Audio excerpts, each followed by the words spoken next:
Tired of the same old boring wood and acrylic? Feeling like your laser is trapped in a creative rut?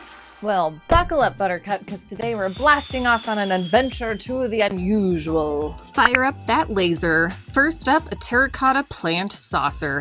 But forget about boring begonias, folks. We're laser engraving a sun design on this bad boy. I have always wanted one of those weird terracotta sun faces, but they're just so expensive. So I'm etching out a sun design on a plant saucer I got for just a few bucks. I'm using a medium power and speed.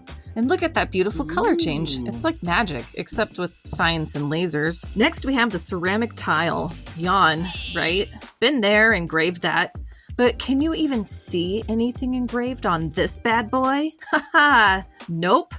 Wait, oh, that's why we have this magical goo called Rub and Buff. It's basically like makeup for your laser projects. The process is exactly how it sounds. The engraved rough parts of the tile will hold on to the Rub and Buff, making it stand out.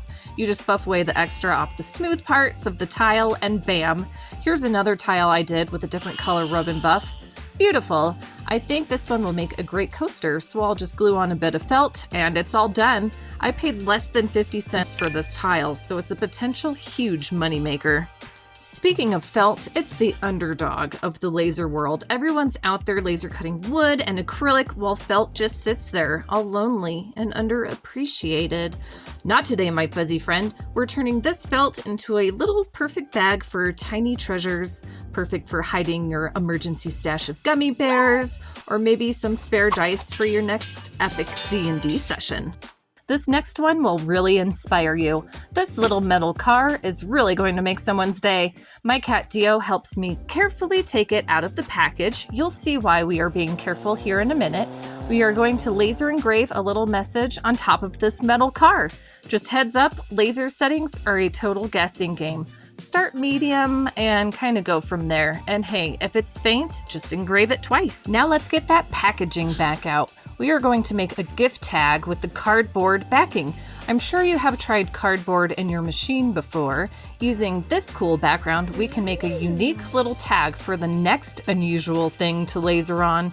Can you guess what it is? The gift bag. We're not just making the gift itself awesome, we're making the packaging a part of the present.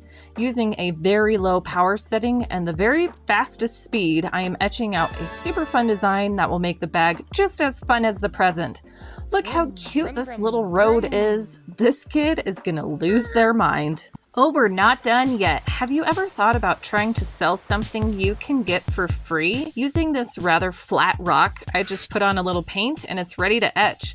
Imagine if this said, "Best sister ever," or "Throw in case of emergency." It could say anything you like. It's perfect for the office worker who has everything. I'm getting all hyped up now that I finished my Starbucks. Oh, here's another idea.